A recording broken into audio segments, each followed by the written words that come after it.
Stronger Neighbourhoods. I've been in post with this piece of work now for a few months, and we have been looking at putting the foundations in place, and now we're in a really exciting place to come and talk to different groups and different people about what we're looking to do, what we're hoping to achieve, and hopefully encourage people to get involved. What's behind it? We know that areas of Weymouth and Portland have the highest levels of crime in Dorset. They record the poorest health outcomes, lowest community satisfaction scores, really poor housing conditions in some cases, low educational attainment, the highest proportion of children in care. Chris, you just mentioned care leavers, highest rate of vulnerable adults, and high levels of homelessness. And for many of these indicators, it's not just Dorset, it's not just local, but it's actually regionally and nationally that these figures are particularly high. These figures, these issues and these challenges are cyclical. They keep occurring, they keep coming round, and nothing really seems to manage to take hold and bring about lasting change. And that's something that we would like to consider and take a view on, but not forgetting that Weymouth and Portland has so many great things to offer. It has a vibrant and growing base of community energy and commitment. And yes, the last 18 months with COVID has put that in the spotlight, but I would have to say absolutely that it's been there for a long time. It's nothing new. It's something which is there and has been there, and it's something that we want to celebrate. But Stronger Neighbourhoods is about how we might change the big picture for those who are most vulnerable, how we reduce inequalities, how we can improve social mobility, and actually with potential from economic growth and regeneration in the area, how can we make the most of those opportunities for people locally? So a bit more about what Stronger Neighbourhoods is. It's an initiative which is focusing in on 7 particular locations and localities rather in Weymouth and Portland. These have been selected based purely on data and our knowledge from our work. And these are Littlemore West, Malcolm Regis, Easton, Westham, Rodwell and Chapel Hay, and Weymouth West in the Weymouth area. And it's Fortuneswell and the Grove, and Top Hill and Easton on Portland. This is an ambitious and long-term project. We are looking to build a 10-year strategy that will achieve medium and long-term change. And we are aiming for that to be sustainable, something which takes hold and improves over time. We want to take a community-led approach, but more than that, we want our communities to be driving this, taking it as their piece of work, working with the strengths within the community, unlocking that potential of community knowledge and power and drive. It's about joining up the work of the council.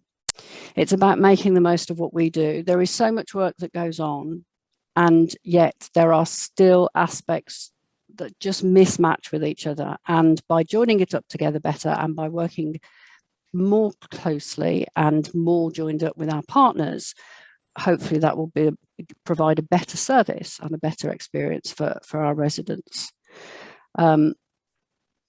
We also want to create the opportunity for our staff, our frontline staff, to be more innovative.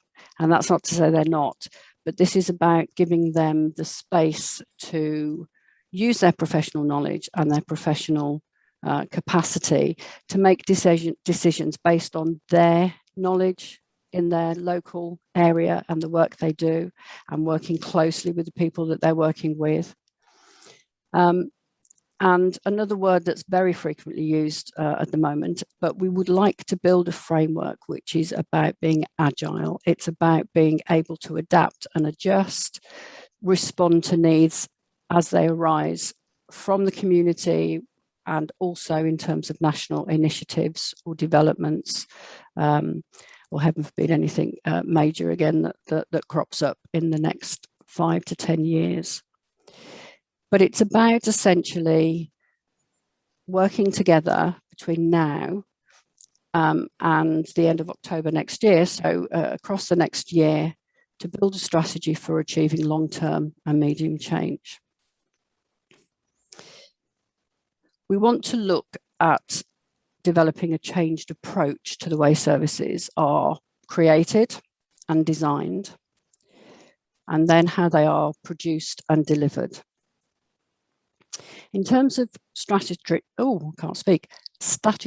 services, there are those that we as a council need to provide and will provide, which are those things that we do. We want to explore additional opportunities that we can work together. We might take the lead, we might guide those opportunities, but it's something that we can do together. And then we want to look at how we can work more in partnership so that there's growth and development coming out from the community in terms of ideas that we can support, whether that's with assets, whether that's with resources, to help make that happen. And then there are those pieces of work which the community develop by themselves, do it together, either as individual groups or groups coming together, but do that completely independently. And we hope that by looking more holistically across the way services in a whole broad spectrum of the sense are created and designed, will allow that innovative opportunity to come forward. In terms of how this fits with other projects within Dorset Council or other partners, as an example, I believe Alan Chambers has been to this meeting and talked about the work that he's involved with in terms of the Better Days programme and how that fits within Dorset Council's bigger A Better Life programme. And essentially, Stronger Neighbourhoods connects with that programme rather than being something which is additional. It's about joining it together. So I also understand from the minutes of the last meeting that Amanda Davis and Claire Shields might be joining you next meeting to talk about some of the work for the children's services and the local alliance that's been established in Weymouth.